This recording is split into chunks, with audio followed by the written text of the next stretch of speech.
Assalamualaikum. Syukur kita kehadiran Allah Subhanahu Wa Taala kerana dengan limpah dan kurnia seja keizinan yang bertemu lagi kita pada hari ini dalam sesi wacana ilmu Kementerian Pendidikan Malaysia secara atas talian.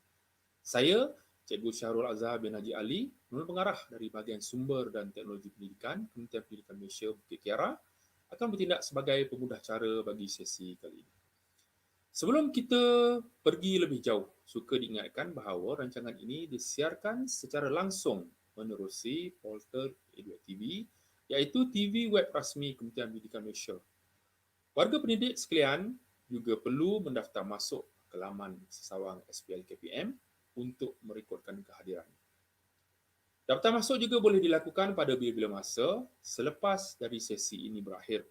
Para penonton juga boleh mengemukakan soalan dan pandangan mengenai tajuk yang bakal kita bincangkan melalui live chat channel Eduak TV. Dari semasa ke semasa, saya akan pilih dan bacakan. Biasakah anda menonton televisyen tapi pada masa yang sama anda bermain dengan telefon atau tab? Ya, kita pernah mengalami episod ini. Tetapi mengapa? Adakah kerana video rancangan itu tidak menarik? Ataupun kita sedang menonton tidak membenarkan kita untuk melakukan apa-apa selain dari forward, rewind, pause. Video sebegini dipanggil video linear ataupun video konvensional. Lawan kepada video linear ini ialah video interaktif. Okey, video interaktif membolehkan penonton berinteraksi dengan video yang sedang kita tonton. Penonton boleh menentukan hala tuju video dan juga memilih isi kandung video tersebut mengikut cita rasa penonton. Ini akan memastikan impak menonton video tersebut lebih maksimum, lebih merasai. Hari ini ialah membangunkan video interaktif. Saya yakin pasti ramai di kalangan penonton, khususnya warga pendidik, teruja dengan tajuk yang bakal kita kupas. Sebelum itu, elok rasanya saya memperkenalkan panel yang akan berkongsi maklumat dan membincangkan tajuk ini dengan lebih terperinci. Kita sangat bertuah kerana bersama-sama kita di atas talian ialah individu yang sangat berpengalaman dalam bidang penerbitan video, terutamanya penerbitan video pendidikan. Beliau yang saya maksudkan ialah Dr. Suras Kanakasabai, penolong pengarah Unit Reka Bentuk Instruksional Operasi TV Pendidikan, Sektor Pembangunan Bahan Pembelajaran Bahagian Sumber dan Teknologi Pendidikan Kementerian Pendidikan Malaysia Bukit Kiara. Selamat datang, Doktor. Terima kasih, Cik Syarul. Terima kasih. Terima kasih, Doktor. Sihat ya, Doktor? Sihat. Good. Ya, okey, baik. Jadi sebelum kita meneruskan sedikit biodata ringkas berkaitan dengan Dr. Suras. Okey, Dr. Suras Kanakasabai merupakan anak kelahiran Pahang Darul Makmur. Dr. Suras Kanakasabai, anak kelahiran Pahang Darul Makmur. Okey. Elok rasanya saya bacakan sedikit biodata ringkas panel kita pada hari ini. Dr. Suras Kanakasabai merupakan anak kelahiran Pahang Darul Makmur.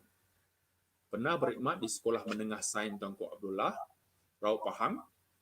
Mendapat latihan dalam bidang penerbitan di Hollywood Film Institute USA, Deutsche Welle TV Jerman, NHK Japan, EBS Korea, Finas dan Institut Penyiaran Tun Abdul Razak Iftar.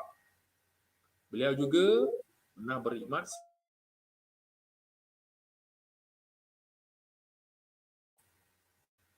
Beliau telah dianugerahi Dr. Falsafah dalam bidang penerbitan broadcasting rancangan TV pendidikan dari Universiti Utara Malaysia. Dan kini beliau memegang jawatan sebagai penolong pengarah di Unit Reka Bentuk Instruksional Operasi TV Pendidikan, Sektor Pembangunan Bahan Pembelajaran Bahagian Sumber dan Teknologi Pendidikan, Kementerian Pendidikan Malaysia, Bukit Kiara. Jadi, jika kita lihat pada biodata Dr. Suras, memang beliau merupakan individu yang berpengalaman luas dalam bidang penerbitan video dan telah berada agak lama dalam industri. Jadi, tanpa melengahkan masa, dengan segala hormatnya, saya menjemput Dr. Suras Kanagasabai untuk meneruskan perkongsian ilmu pada hari ini dengan tajuk Pembangunan Video Interaktif. Dengan segala hormatnya, dipersilakan Doktor.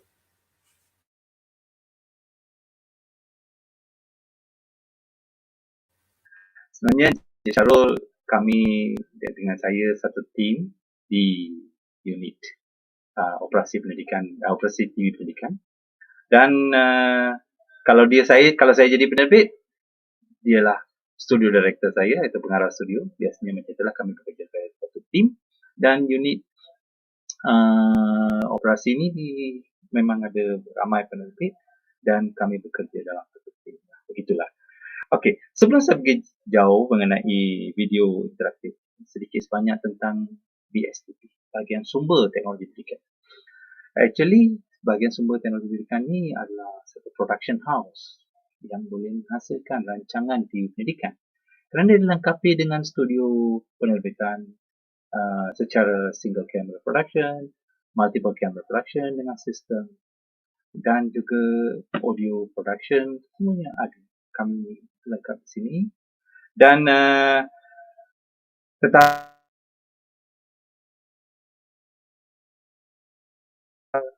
video linear ataupun video yang bukan interaktif, iaitu video-video yang memaparkan cikgu mengajar, best classroom teaching atau good classroom teaching.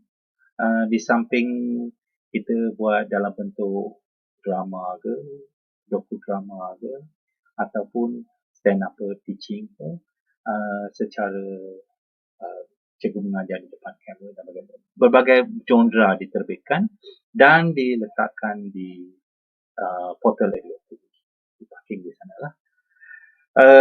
Dan kami di sini membuat proses, kalau penerbit tu dia buat dari skrip ke skrip, semuanya di sinilah, termasuk post production sekali lah. Okey. Dan seperti saya sebut tadi, semuanya adalah video link, iaitu video yang hanya boleh buat 3 benda, iaitu pause, rewind dan fast forward. Okay. Hari ini tajuk kita ialah video interaktif.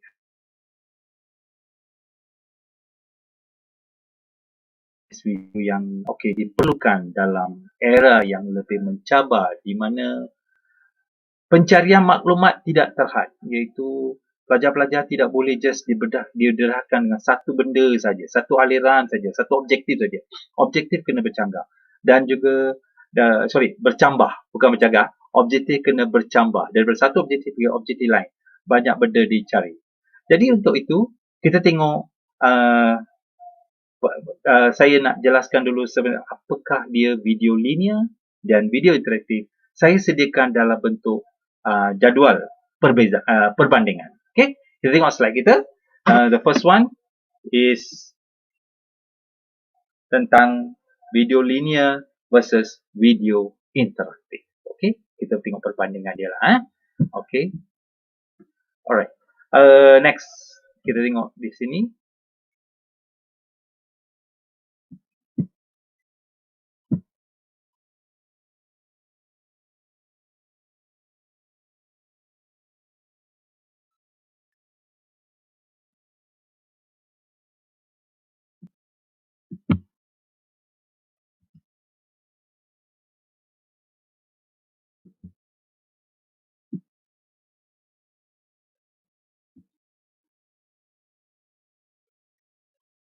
Sekejap, saya keluarkan slide saya.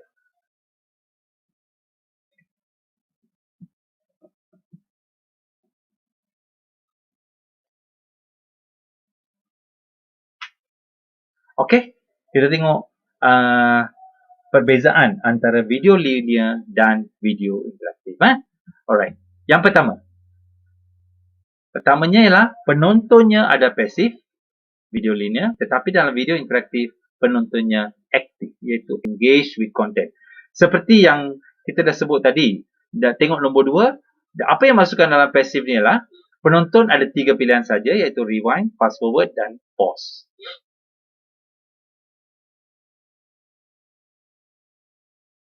Penonton pilihan yang tidak terhad, itu penonton boleh pilih, make decision and engage in real situations in the video. Iaitu di mana penonton ni dia boleh masuk ke dalam video tu, dia boleh pilih, saya nak tengok penjelasan lagi. Akan ada bubble ke atau video dalam video ke, picture in picture ke. Dia nak tengok lebih, dia tahu lebih banyak mengenai sesuatu benda tu, dia boleh klik dan dia dapatkan maklumat di sana. Tak perlulah, jadi tak mungkin ada masa bila video macam ni ditonton, tak mungkin ada masa untuk seperti yang Cik Syarul cakap tadi, bermain dengan handphone ke, bermain dengan tab ke. Kadang-kadang kita pegang kita pegang handphone di tangan kita, kita sebenarnya mencari maklumat tambahan kepada apa yang sedang kita tonton. Katakan dalam video tersebut disebut sesuatu nama atau tempat ataupun sesuatu term yang kita tak faham. Jadi apa kita buat? Nak fahamkan, kita mungkin terpaksa keluarkan tab kita atau handphone kita. Benda tidak perlu berlaku kerana di dalam video tu sudah ada bubble-bubble ataupun sudah ada informasi mengenai perkataan-perkataan yang susah nak faham, tentang term-term yang susah nak faham, dan juga penjelasan lebih elaborate mengenai sesuatu benda yang diterangkan. Itulah dia engage. Kita engage dalam situasi dalam video tu. Okey? Yang ketiga, segmen isikan dengan konten yang terhad, iaitu kalau saya ambil contoh proses fotosintesis.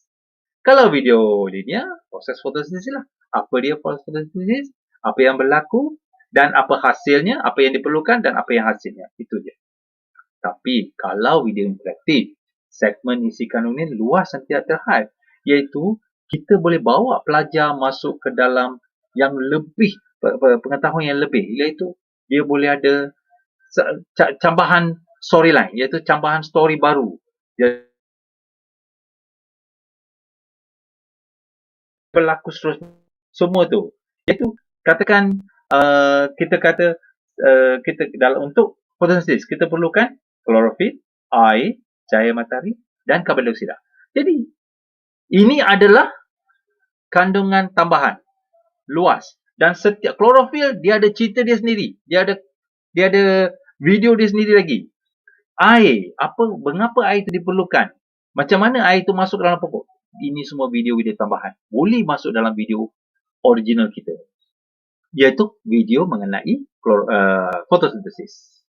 Okey, jadi di sini kita perlukan saya beralih ke nombor 4. Kalau video linear, kita satu storyline sajalah. Satu storyline, dan tetapi dalam video interaktif, of course, memerlukan multiple storyline dan multiple learning objective untuk story dalam story itu, iaitu beberapa story lah. Okey, itu Seterusnya, saya nak bergerak ke nombor 5. Nombor 5 ni Okey, Doktor. Sebelum kita bergerak ke nombor 5, saya tengok ni ramai penonton kita dah mula bertanyakan soalan dalam chatting kita ni. Saya ambil satu soalan. Boleh, Doktor ya? Kita raikan satu soalan. Okey, jadi kita tengok penonton kita ni memang dia mendengar secara teliti ni. Okey, kita tengok ada satu soalan dari rakan kita, Cikgu Nurkaha Muhammad dari Jasin, Melaka. Okey, soalan dia berbunyi begini, Doktor. Apakah yang dimaksudkan dengan terma storyline? Saya rasa Doktor ada sebut perkataan storyline tadi ni. Jadi, apakah yang dimaksudkan dengan terma storyline? Okey, boleh Doktor terangkan? Okey. Terima kasih, Syarul. Okey. Storyline. Okey, saya gunakan perkataan storyline di sini sebab banyak term dalam production ni, penerbitan ni, dia kita kalau tengoklah, actually storyline ni sebenarnya ialah lesson plan ataupun pengajaran. Satu storyline atau satu script line iaitu satu skrip baru untuk, seperti saya cakap tadi, kalau satu storyline asal dalam video linear ialah proses photosynthesis. Yes, satu storyline, satu skrip dan satu lesson plan, rancangan mengajar. Tetapi bila multiple, kita dah ada cikgu kena buat satu lagi storyline untuk klorofil, untuk air, untuk cahaya matahari, untuk karbon dioksida, contohlah. Okey? Jadi dalam klorofil pula, dia akan menceritakan klorofil ni di mana duduknya, apa fungsinya, macam mana bentuknya. Okey, kalau tak ada klorofil apa akan jadi, daun warna apa. Ini semua adalah satu storyline yang perlu dibentuk oleh cikgu sebelum kita memulakan penggambaran. Nah, development part kena ada lah. Itu dia. Satu, jalan cerita ataupun ringkasan rancangan mengajar berbeza. Okey, dari situ akan keluar pula storyboard, iaitu kita buat satu simple gambaran di mana setiap langkah tu apa yang kita nak tulis, apa yang kita nak tunjuk pada pelajar dan sebagainya lah. Itulah dia, multiple storyline. Nah, okey, Cik Sarul, saya teruskan ya. Ya, saya rasa menjawab soalan tu. Okey. Sila teruskan.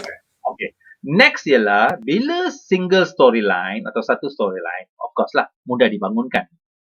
Dia macam penerbitan biasa, kita buat pre-production, iaitu buat skrip, buat storyboard, buat storyline, terus buat production is penggambaran, dan pergi ke post-production, editing dan sebagainya lah. Okey, tetapi dalam video interaktif, tidak mudah begitu. Sebelum pre-production, kena ada proses development. Proses pembangunan yang kompleks kerana memerlukan perancangan elemen interaktif yang teliti. Sebelum kita pastikan video kita nak buat apa tu,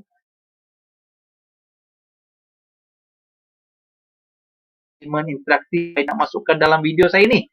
Seperti contoh, saya dah terangkan 4 elemen penting dalam fotosintesis, iaitu klorofil, air, cahaya matahari dan karbon dioksida. Okey? Itu development dia, cara kita membuat development lah.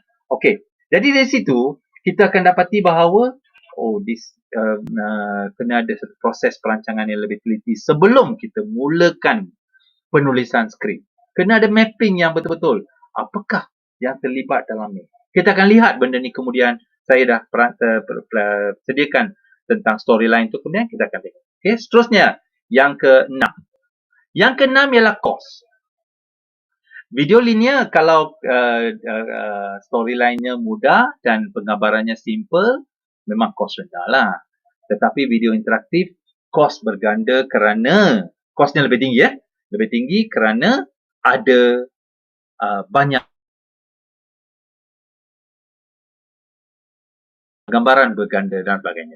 Okey, itu kos. Kita tengok benda lain ke kos ni kemudian. Kita ke nombor 7. Video dia dalam nombor 7 ni, videonya hanya sebagai penyampai maklumat dan isi kandungan sahaja. Iaitu, dia sampaikan kepada kita. Yes, student nak belajar, bolehlah belajar je lah. Sampai belajar apa yang berlaku dalam foto semua, dia dapat tahu, okey, dia dapat dia buat catatan, siap. Tetapi, dalam video interaktif, video ni sebagai satu pengalaman dalam menghayati maklumat dan isi kandungan. Apa maksud di sini menghayati maklumat tu? Okey, contoh. Kita tahu air kena masuk dalam pokok. Dalam proses, saya masih merujuk pada proses fotosintesis. Air tu kena masuk ke dalam pokok tu melalui akar. Okey, kalau kita ada dalam video, nak buat video interaktif ni kita boleh gunakan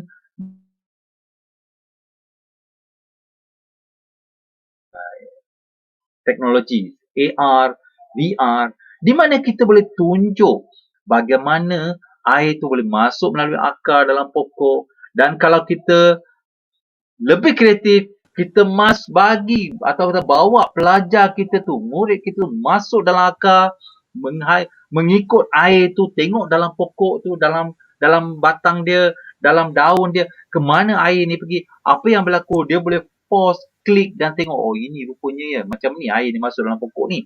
Inilah dalam bentuk dalam apa? Yes, memerlukan proses yang sangat-sangat kompleks lah. Jadi budak tu dia faham. Itu kalau proses fotosintesis. Apa kata kalau proses gunung berapi meletup? Okey, kita buat juga macam ni. Kita bawa murid tu masuk ke dalam gunung berapi dan kita tengok apa yang berlaku dalam gunung berapi tu sebelum meletup. Benda tu meletup lah. Itu bangunan berletup. Murid boleh masuk. Budak tak ada masa main tab atau handphone kalau video tu ditonton. Dia akan will go into the video. Okay, seterusnya ini yes. Kita Yes. ada soalan yang kedua. Kita tengok penonton kita dah tanya satu soalan ni. Ya. Sebab Ya, ya, tadi, Syarul. Kita dengan apa yang doktor sentuh tadi, kos. Berkaitan dengan kos. Kita Okey. tengok soalan yang kedua daripada penonton kita ni. Kita tengok soalan dari Cikgu Nuraini Hashim dari Banting, Selangor. Okey, soalan dia berbunyi, apakah kos-kos yang terlibat dalam proses penerbitan video? Okey, okey. Kos. Sebab tadi saya rasa doktor ada sebut tentang kos tinggi dan kos rendah tu. Okey, betul. Macam Yes. rumah ada kos tinggi, ada kos rendah. Okey. Yes, Syarul. Okey, kos ni sebenarnya kos yang terlibat ialah kalau kita nak buat satu video tu, kalau secara umumnya antara kos yang perlu kita sediakan ialah skrip. Untuk skrip lah, penulisan apa atau meminta orang menulis skrip. Artis kalau kita gunakan artis yang famous lagi mahal lah kan. Bayaran artis kena ada. Yes. Kita And then orang tengok rancangan kita kan? kadang-kadang dia ada value for production. Value production ni artis sendiri boleh memainkan peranan tu. Ada orang menunggu, orang tertunggu-tunggu artis tu, rancangan dia. Sebab dia superstar, dia boleh buat apa? Dia punya karakter dia, karisma dia boleh bawa belajar. Itu artis lah kan. Dia boleh present it well. Skrip kena mantap. Okay. Dan juga seterusnya ialah shooting, penggambaran. Penggambaran ni melibatkan kewangan. Kerana kalau secara di studio saja tak apalah. Ataupun di tempat yang tertutup. Tapi kalau penggambaran rancangan kita ni melibatkan penggambaran luar, itu memang memerlukan kos tinggi. Dan dalam video interaktif, saya dah sebut tadi, kita mungkin kena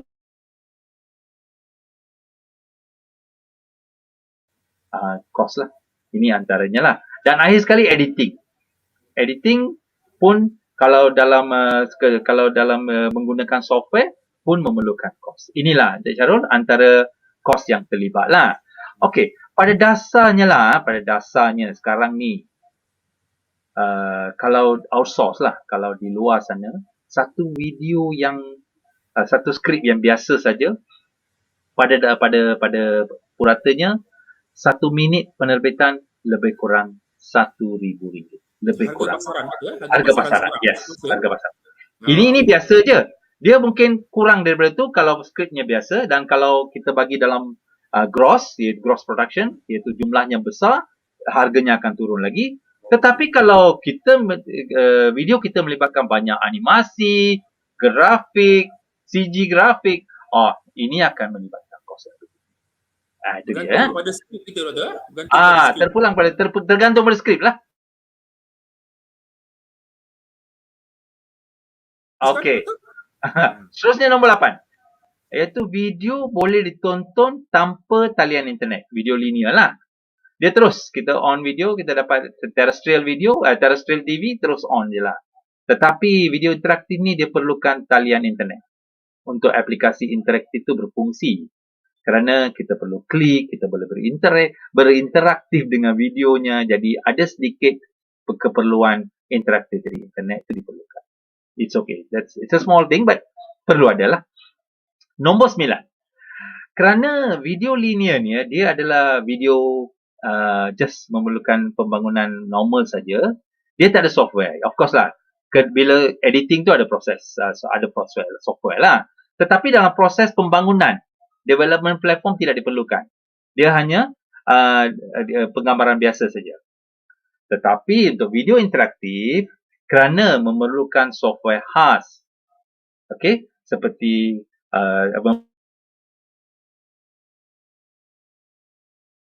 elemen video-video ni seperti menggunakan augmented reality ke, virtual reality ke, semua tu perlu dimasukkan.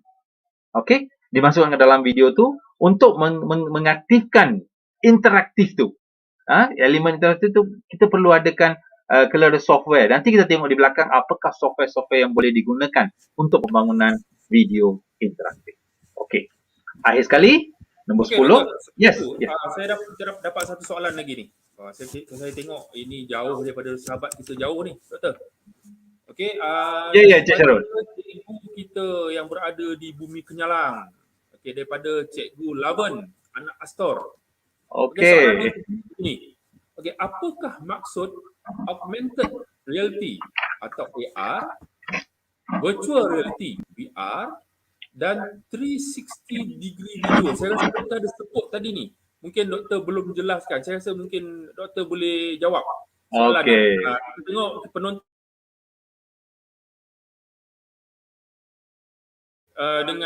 dengan apa ni soalan yang begini, saya rasa memang ramai peminat ni. Okey. Alright. Terima kasih Syarul. Okey, sebenarnya mungkin Cik Lawen ni dah tengok nombor 10 ni. Sebab saya dah sebut dia perlukan AR iaitu augmented reality. Saya masuk terus nombor 10 lah Cik Syarul ya. Okey. Seterusnya virtual reality VR dan 360 degree video.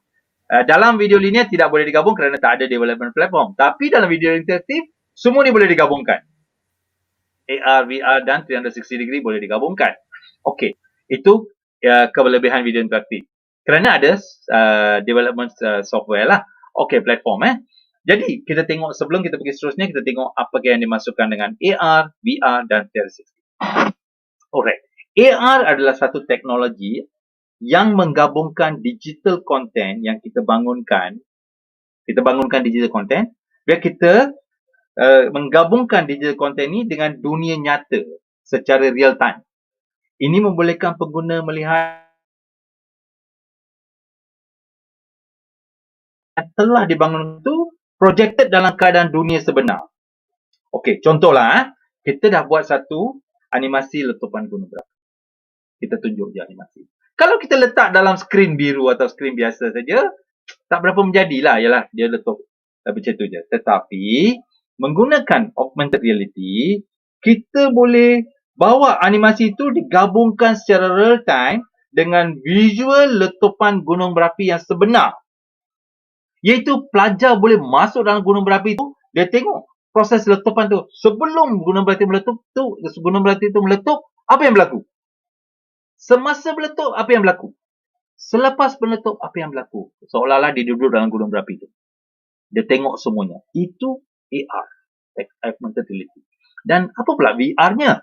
VR ni adalah virtual reality atau reality maya. Adalah persekitaran yang dihasilkan oleh komputer. Iaitu computer generated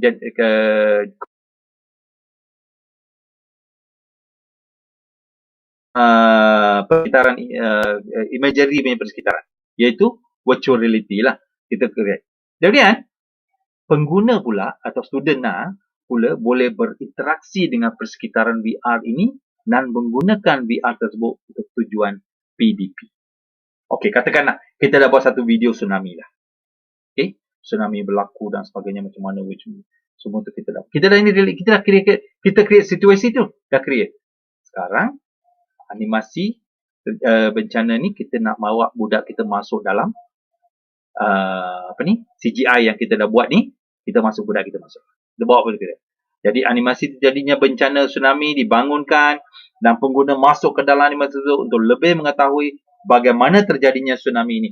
Dia betul berada dalam keadaan itu. Itu VR, computer generated, tidak boleh di-createkan. Okay? VR. Jadi di sini nampaklah, seperti saya kata dalam nombor 7 tadi ya. Video-video interaktif inilah satu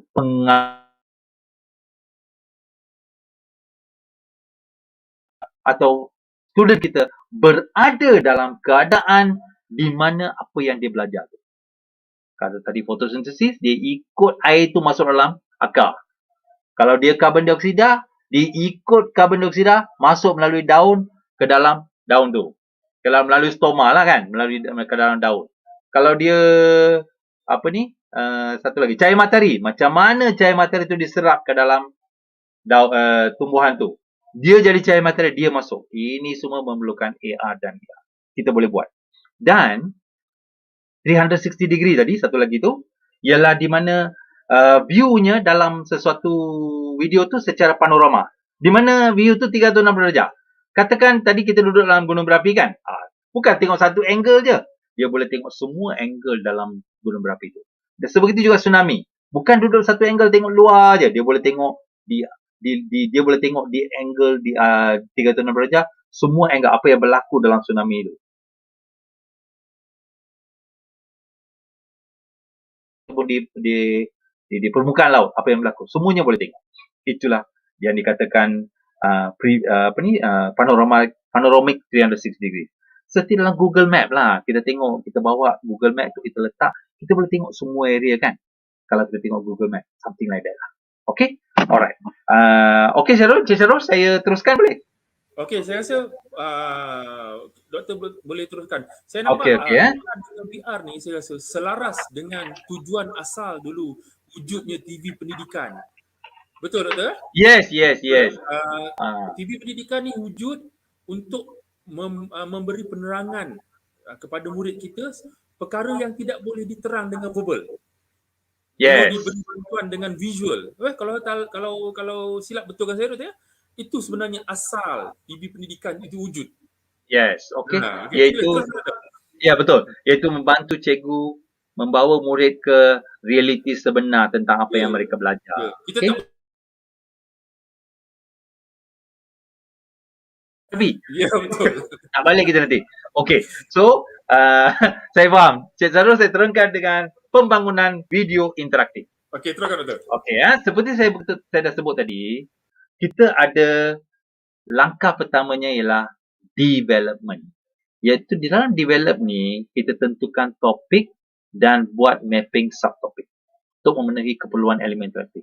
Okey, di sini topik pertama, saya ambil contoh fotosintesis juga lah. Storyline pertama kita ialah, topik kita iaitu kajian fotosintesis. Itulah dia.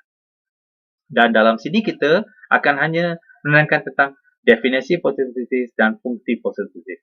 Baik, benda ni, ini adalah, kalau kita tamat di sini, maka ini adalah satu video linear. Habis. Sudah habislah. Dengan gambar-gambarnya, dengan video semua siap. Cikgu memberi penerangan, settle.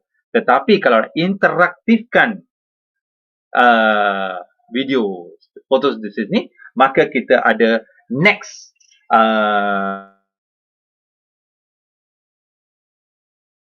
kena prepare interaktif, iaitu seperti kita tengok di slide sekarang, iaitu storyline 2 sampai 8. Okey, ini yang saya katakan multiple storyline ni. Okey, setiap storyline ni akan ada skrip dan storyboardnya. Dan kena buat penggambaran kalau perlu, ataupun kena buat animasi kalau perlu. Termasuk kalau ada CGI, kalau ada grafik, animasi, begitulah. Seperti yang kita tengok dalam paparan kita, saya cadangkan, iaitu storyline 2 ialah mengkaji faktor-faktor penting untuk proses fotosintesis. Kemudian menguji kehadiran kanji, menunjukkan cahaya matahari diperlukan dalam fotosintesis, klorofil diperlukan, karbon dioksida diperlukan, oksigen diperlukan dalam fotosintesis. Adakah itu adalah satu storyline? 7 tu menunjukkan oksigen diperlukan dalam fotosintesis. Adakah oksigen diperlukan? Kena buktikan mana satu, 6 ke 7 betul. Yang mana dia perlukan, yang mana dihasilkan. Jadi di sini kita provoke lah. Okey. Tunjukkan oksigen diperlukan fotosintesis. Kita bagi peluang kepada murid-murid kita untuk prompt question di sini. Betul ke? Dia buat uji kaji. Kita buat jalan cerita. Dan di sana kita akan buktikan bahawa no, yang diperlukan ialah karbon dioksida. Yang dihasilkan ialah oksigen. Itulah storyline-nya. Dan akhirnya kesimpulan dan rumusan. Itu satu storyline lain. Okey, ini faktor-faktor yang elemen-elemen interaktif yang kita akan bina lah. Kalau kita tengok dalam slide berikutnya, dia lebih kurang macam ni. Okey? Alright. Sekarang kita dah masuk ke fasa pre-production, iaitu kita nak buat scripting sudah. Kita nak buat scripting dan storyboarding lah. Okey. Main storyline kita iaitu storyline 1 tetap masih fotosintesis. Dan kita ada storyline 2. Storyline 2 seperti yang kita dah tengok dalam slide sebelum ni, saya tengok sendiri, iaitu mengkaji faktor-faktor penting untuk proses fotosintesis. So, balik kepada storyline 2, kita ada untuk je 2A, 2B. Mungkin akan jadi 2C, mungkin ada 2D. Sebab apa? Terpulang kepada apakah faktor-faktor penting untuk proses fotosintesis. Takkan 2 je, mungkin lebih. Okey? Faktor penting 1, faktor penting 2 dan sebagainya. Okey, tengok storyline 3 pula. Storyline 3 ialah menguji kehadiran kanji dalam tumbuhan daun hijau. Okey. Apakah storyline 3A? 3A mungkin perlunya kehadiran kanji dalam fotosintesis. Mengapa perlu? Kalau tak ada, apa akan berlaku? Itu 3B pula. Apa akan terjadi jika tiada kanji dalam proses fotosintesis ni? Sorry. Tiada, saya ulang. Tiada menguji kehadiran kanji ni, kalau tiada adakah kanji dihasilkan, tidak dihasilkan, kita kena tengok dalam 3B lah. Begitulah. Kemudian, storyline 4, cahaya matahari diperlukan dalam proses fotosintesis. Di sana dalam storyline 4A, kita buat uji kaji dengan cahaya matahari, tanpa cahaya matahari. Ada apa yang diperlukan? Di manakah pokok daun tu menerima cahaya matahari?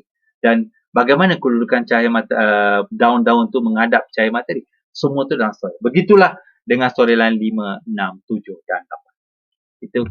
Iaitu faktanya kita ubah di sini, kita olah di sini mengikut storyline tu. Jadi setiap storyline ada storyline cambahan dia, 5A, 5B, 6A, 6B, 7A dan seterusnya. Okey? Dan kalau perlu tambah lagi lah. Okey? Itu dari segi storyline. Pre-production lagi ni. Okey? Now, sebelum kita buat, dalam proses semasa kita membuat skrip ni, dalam proses usaha memperhatikan pembangunan bahan PDP digital ni, kita ada satu simple act lah. Kita panggil dia pyramid 3X. Saya tunjuk dulu okey. Saya tunjukkan 3X ni. Okey, ini dia. Okay, tengok dulu 3X. Di sini 3X ni dia ada, kita akan balik ke depan sekali lagi. Jadi kita akan tengok, iaitu pyramid 3X structure dijadikan panduan untuk mengembang idea dan konsep penerbitan. Nah, jadi kita tengok dalam proses pre-production ni, skrip, complete storyline dan storyboard untuk topik utama dan setiap storyline subtopik iaitu elemen interaktif akan disediakan. Okey, ini proses pre-production dan storyline 2A, 2B, 3A, 3B dan seterusnya adalah elemen interaktif tambahan yang boleh digabung jalinkan untuk meningkatkan kebersamaan pengalaman pengajaran dan pembelajaran. Ingat the 3X structure tu. Saya akan balik kepada sana. Saya hanya tunjuk dulu tadi. Saya balik ke sana ni. Okay, seterusnya ini dia. Okey. Setiap bahan yang dibangunkan dimulakan dengan penerangan awal, iaitu exposition, diikuti dengan perkembangan cerita yang merupakan isi kandungan, iaitu rising action, sehingga mencapai climax.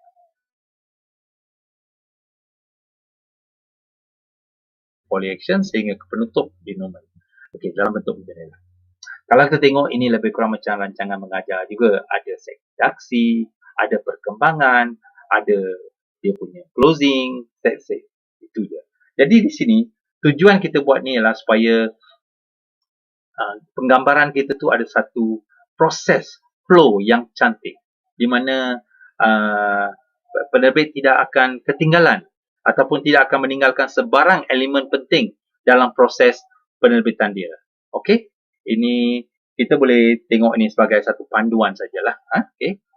Maintain this rising action, iaitu kita bawa student tu ke satu tempat di mana akhirnya student faham, oh inilah dia apa yang kena belajar hari. Lepas tu buatlah rumusan supaya budak, okey, hari ni apa kita nak belajar dalam setiap video atau setiap animasi yang kita buat. Okey? Next. Kita masuk ke production. Production ni adalah proses penggambaran dan pembangunan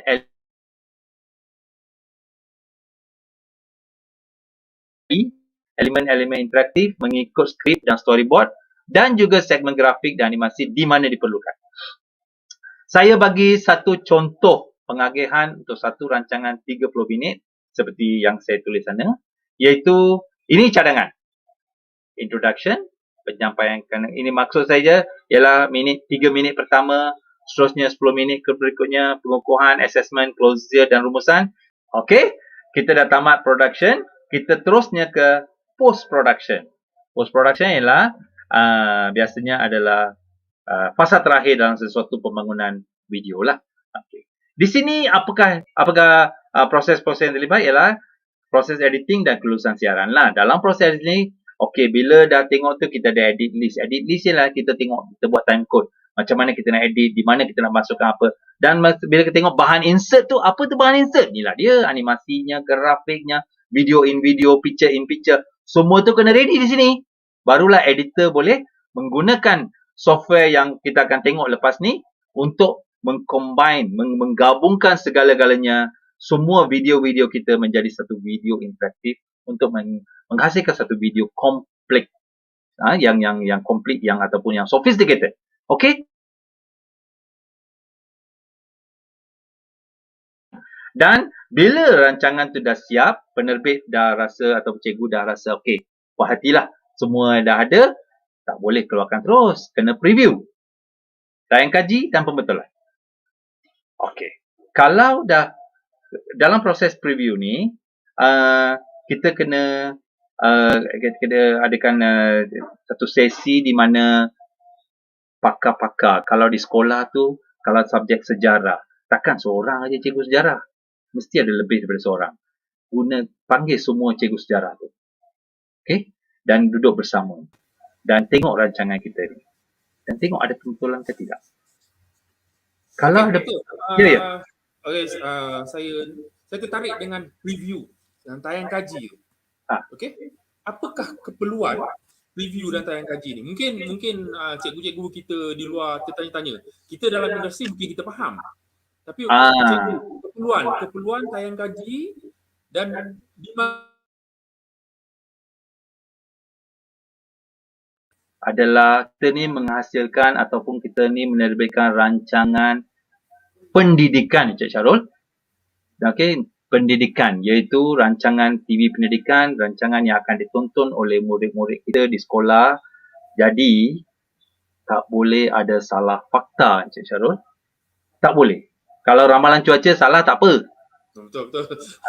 Tapi rancangan televisyen kalau ada salah, rancangan TV pendidikan kalau ada fakta salah, siap kita. Jadi di sinilah proses preview memainkan peranan yang sangat penting. Iaitu walau macam mana pun kita skrip semua dah betul, ada kemungkinan presenter kita, artis kita telah melakukan sesuatu kesalahan yang telah overlook, orang kata terlepas pandang. Faktor manusia. Faktor manusia. Ya. Overlook atau terlepas pandang semasa proses penggambaran ke atau proses editing. Termasuk juga, bukan, kita jangan salahkan artis saja. Kita sendiri mungkin lah ke, ini semua dia punya kalau kena feedback teruk kita. Okey, jadi maknanya dua perkara yang kita akan tengok, Doktor, dari segi teknikal dan segi konten, yes, dan fakta, betul. Teknikal, ya, betul, saya setuju, Cik Syarul. Saya setuju. Kalau dari segi teknikal tu mungkin kita boleh maafkan lagi, Doktor. Boleh maaf lagi bagi saya. Tapi saya rasa kalau kesilapan dari segi fakta memang satu kesalahan besar bagi saya. Sebab yang menonton tu adalah murid.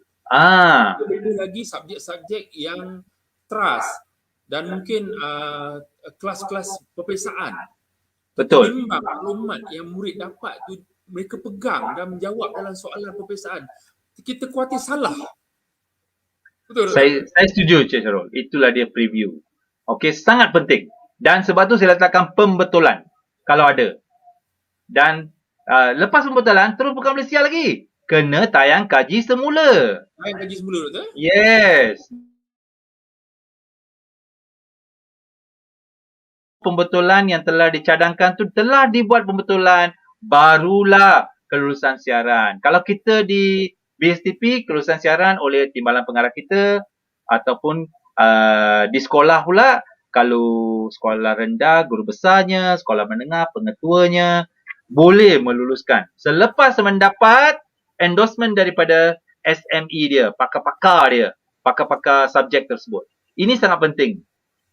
Kerana kalau seperti yang Cik Syarul cakap tadi, kalau silap, habis. Salah. Okey? Okey Cik Syarul, saya ke slide berikutnya. Okey, sila. Okey. Slide berikutnya seperti yang saya dah janjikan tadi ialah software. Okey. Software banyak, tapi antara yang banyak atau biasa digunakan dalam pembangunan video interaktif ialah software Storyline 360, Wayon, Camtasia and Spot. Baik, untuk pengetahuan software ini berbayar. Okey, jadi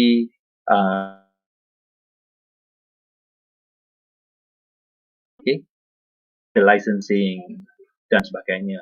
Jadi di sini pada hari ini kita tak akan tengok macam mana kita nak gunakan storyline ni semua. Itu seperti saya kata tadi, itu adalah cliffhanger kita. Kita hook di sana. Kita akan ada satu lagi sesi di mana kita akan dapatkan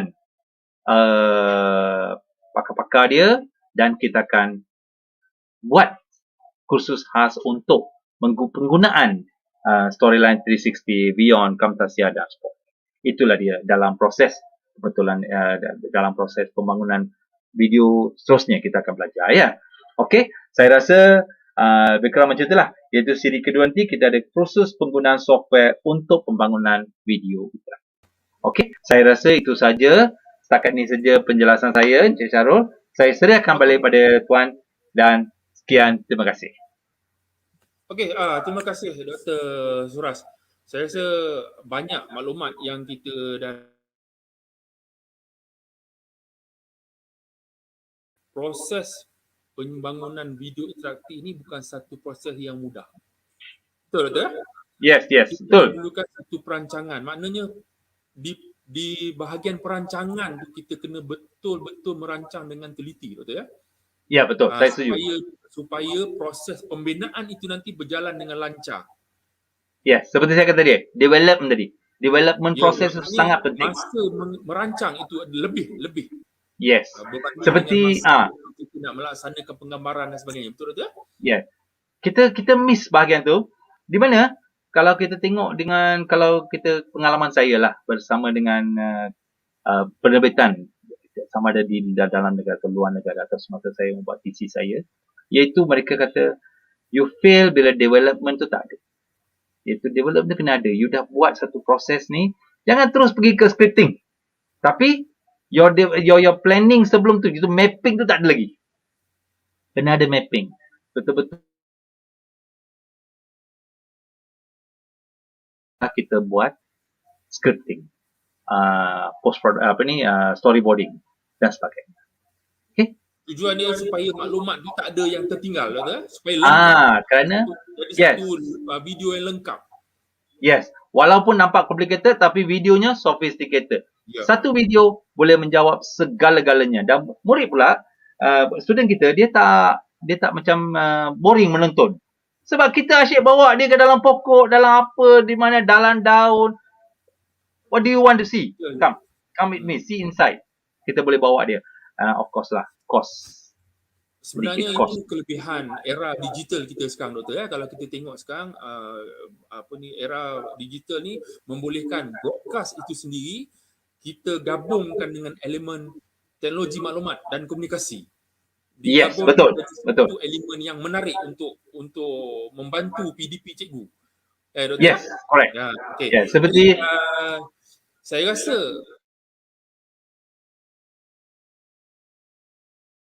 kita pun dah berada di penghujung, Doktor. Jadi terima kasih banyak-banyak kepada Doktor. Saya bagi pihak urustia program wacana ilmu dan kru produksi ingin mengucapkan setinggi-tinggi penghargaan dan terima kasih kepada Dr. Suras kerana sudi untuk berkongsi pengalaman dan pengetahuan berkaitan dengan pembangunan video interaktif. Terima kasih, Doktor. Terima kasih. Alright. Okey, jadi alhamdulillah banyak maklumat yang telah Doktor kongsikan kepada kita bagi sesi kita kali ini, iaitu proses pembangunan video interaktif. Okey, ini bukan satu kerja yang mudah, semudah menyebut. Ada satu proses yang memerlukan pertama sekali pengetahuan. Kita perlu ada satu pengetahuan dan kita perlu ada perancangan, kita perlu ada pelaksanaan yang teliti supaya maklumat yang kita sampaikan kepada pelajar kita itu tidak tersilap. Sebab jika silap maklumat yang kita sampaikan, pelajar jadi tanpa ilmu, apa yang kita lakukan itu sia-sia. Jadi tanpa perancangan, kita pasti menemui kegagalan. Jadi sekali lagi saya bagi pihak urusia program Wacana Ilmu mengucapkan terima kasih dan semoga kita dapat berjumpa lagi dalam perkongsian ilmu di lain waktu. Apa yang baik, apa yang sempurna itu datang daripada Allah Subhanahu Wa Taala. Apa yang kurang dan tersilap itu datang dari kelemahan saya dalam mengendalikan program ini. Kita pun telah berada di penghujung rancangan. Jadi kepada yang belum mendaftar, teruskan mendaftar, teruskan melayari portal SPL KPM, like dan subscribe channel EduEd TV. Semoga kita berjumpa lagi dalam sesi yang akan datang. Assalamualaikum warahmatullahi wabarakatuh dan salam sejahtera.